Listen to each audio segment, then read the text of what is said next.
It's hiring season in Ohio school districts, and that means opportunities for summer jobs, student workers, and part-time support staff. But when those job applicants are related to board members or district staff, things can get complicated. That's why I have our Chief Legal Counsel, Sara Clark, and our Senior Deputy Director of Legal Services, Jenny Hardin, here with me to break down what school leaders need to know, including who counts as a family member and what actions are off limits and what happens if that law is violated. So let's set the stage. Who exactly, Jenny, has to follow the nepotism rules under Ohio's ethics law? Yeah, you want the lawyer's answer? I'm sure probably not. Probably not. Yeah, well, the lawyer's answer is some have to follow all of them and all have to follow some of them. But to break that down, for this restriction, every person who's employed by a school district, every person who's a board member, every administrator, everybody, including teachers who are exempt from some of the laws, have to follow this law.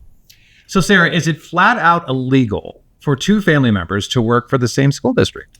No, it's not flat out illegal for two family members to work for the same school district, but there are some things that you need to pay attention to under the ethics laws, and there's some things that are prohibited when two family members do work for the same school district. And we're going to talk about two of those today, but one of them is when a family member is the minor child of somebody that's working for the district or a public official in the district. And then the other one is the situations where the family member has to participate in the hiring process for the other. So, Jenny, I'm a school board member. My son wants to work at the school in the summer and paint classrooms.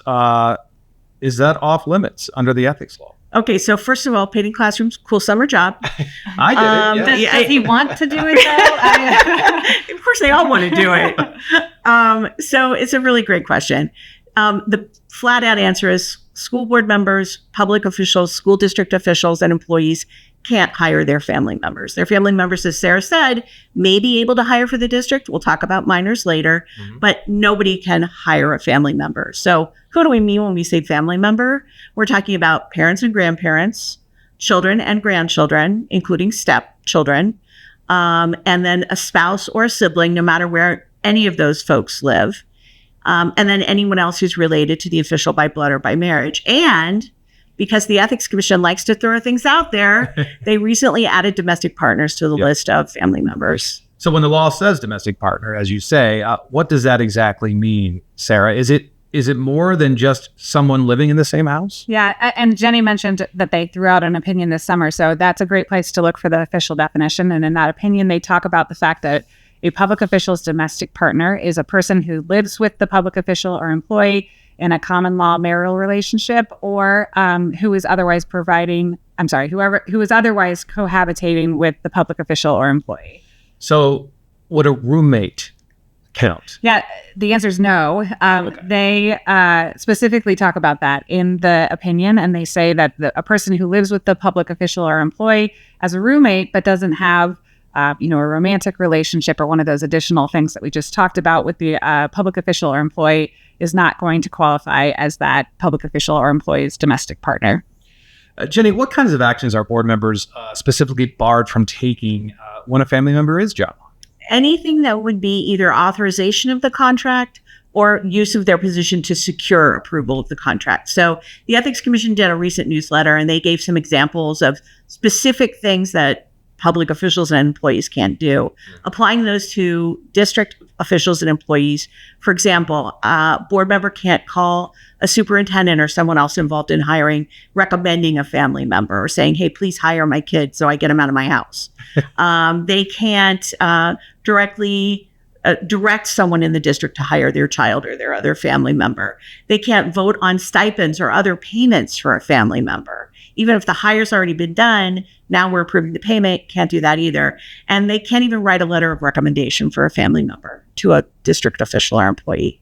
So, Sara, I want to give like a real world scenario to you here. What if a board is voting on a long list of hires? You see that. And one of them is a board member's relative. Do they have to step out of the voting entirely? Yeah, that's a great question. And we do see that all the time, right? We have consent agendas that boards follow to make their meetings a little bit more efficient. And so it is not uncommon for them to sort of batch all of those together and vote all at once. And so, yes, the correct procedure for that board member would be to look at that list in advance of the meeting, identify that they have a potential conflict of interest, maybe halfway down the list. And then when that item is up for the agenda, on the agenda, they need to abstain from the vote. They could abstain from the vote on the whole batch of items that are on there, or they can request that that item be removed from the consent agenda to be voted on separately. And then when that matter comes before the board as a separate line item, they would need to abstain from that discussion and the vote. Jenny, you mentioned there are stricter rules when a board member's minor child applies for a job. What makes that different? Well, the restriction we have already been talking about still fully applies, so no change there. But wait, there's more. There's another restriction in the ethics law that applies, which prohibits a public official from having an interest in a contract with their public agency. So in this case, the Ethics Commission has said, and case law, or not case law, but common law supports this in Ohio, that a parent has a legal right to the earnings of their minor child. Don't try to enforce that.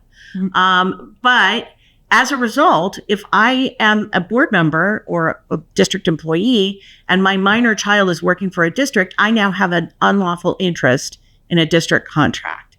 So in order for my minor child to be hired by the district, I have to meet a 4-part exception. The 4 parts are that the hiring process is fair and open, that there's a broad opportunity to apply that's given to, anybody in the community who wants to apply, not just to a certain group. That all qualified and interested applicants have already gotten a job or turned down a job, and there are still jobs left. Unless I show all of that, my minor child can't be hired. So what if a niece, let's say, lives with a board member? Yeah, an aunt does not have a right to their niece's earnings. So that second restriction, the interest in a public contract restriction, would not apply.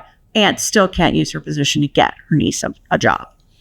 So, Sara, I imagine there are penalties that people could face if they do break the rules, right? Yeah, there are. And this is the play the sad trombone sound of womp womp. What happens if you violate the law? The statute that prohibits hiring a family member is a 4th-degree felony. So we're talking felony charges here. So if you're convicted, that public official could face a penalty of up to 18 months in prison and or a $5,000 fine.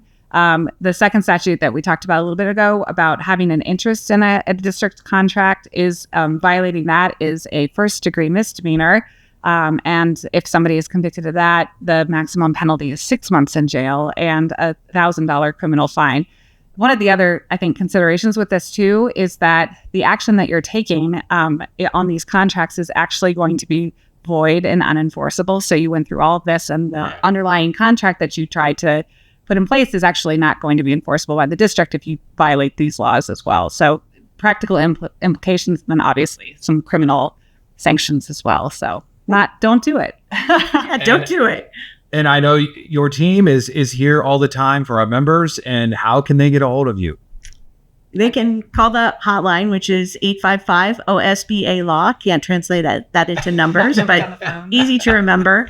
855 OSBA law. It is easy to remember. And I know you guys get calls, so people aren't remembering it. Yes, we, especially on this topic, really encourage people to give us a call on this. We answer calls on ethics laws all the time. So sure do. Well, thanks for coming on the Legal Ledger Sidebar. Be sure to subscribe on our YouTube channel and subscribe to the Legal Ledger blog. That's on our website, ohioschoolboards.org. We'll see you in the next episode.